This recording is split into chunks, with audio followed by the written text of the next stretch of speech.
On Monday, hundreds of people, mostly students, protested in Kabul and in the province of Nangarhar against the U.S. killing of civilians. Nearly 30 civilians have died over the past 2 weeks alone in U.S.-led airstrikes and ground operations. But the incident that has sparked the most outrage took place in eastern Kunar province on December 27th, when 10 Afghans, 8 of them school children, were killed. According to the Times of London, U.S.-led troops dragged innocent children from their beds and shot them during a nighttime raid. Afghan government investigators said the 8 students were aged from 11 to 17, all but one of them from the same family. The headmaster of the local school said 7 of the children were handcuffed and then executed. A preliminary investigation by the United Nations reinforced Afghan claims that most of the dead were schoolboys. For more, we go to Afghanistan now to speak with Jerome Sparky. He's the Times of London correspondent in Afghanistan who reported on the story. He's joining us on the telephone from Kabul. Jerome, welcome to Democracy Now! Lay out the story for us. What is exactly being alleged happened? Well, the Afghan investigators believe that an American unit, they're not sure which one, possibly a company with some Afghans, flew from Kabul to Nurang district in Kunar province. They say, after a bit of a while, the former governor who led the investigation landed about 2 kilometers outside the village where these killings are alleged to have taken place, and then walked on foot into the village. They then say that when they got there, this is where the version of events vary.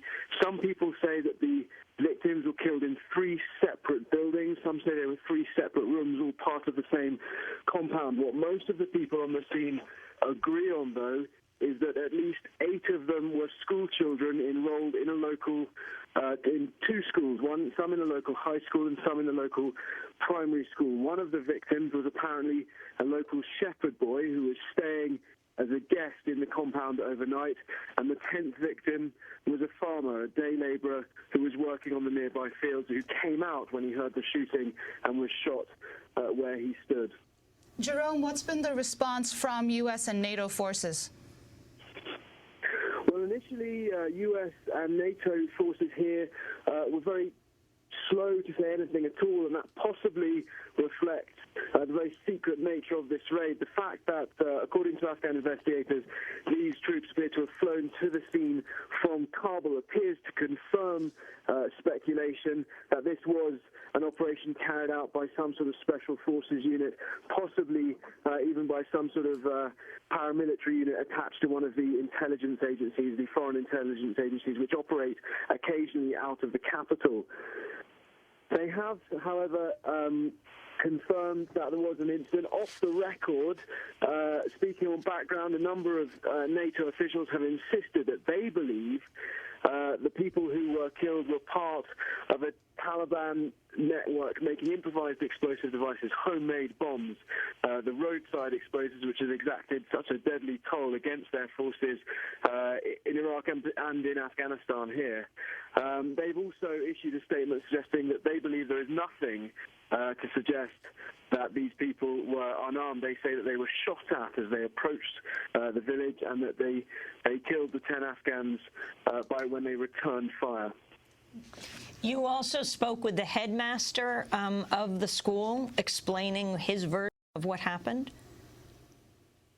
That's right. He was very keen to give the names of all of the students. He even gave what he said were their enrollment numbers, their registration numbers at the school, as sort of corroborating evidence that they were indeed students. I think even the United Nations investigations have confirmed that they believe at least some of the victims were enrolled in local schools. Now, that doesn't necessarily prove that they weren't involved in any other nefarious sort of activities, but it does corroborate the fact that they were indeed children. And much of the outrage that this attack has caused comes from the fact that the victims were children ranging from just 11 to 17 years old.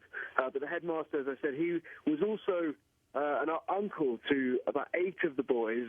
These village communities often families and very sort of interlinked. But he was very adamant to stress that the victims were innocent school children. Were the kids handcuffed? Well, this is one of the facts which is in dispute, but certainly we spoke to the headmaster. We also spoke to another local called Jan Mohammed from the area, and both of them gave versions of events which suggested that some of the victims, at least some of the victims, had been handcuffed before they were shot. But this is where the exact details of what happened appear to break down, and not all the stories completely corroborate one another. Given the nature of the environment, we haven't been able to travel there ourselves.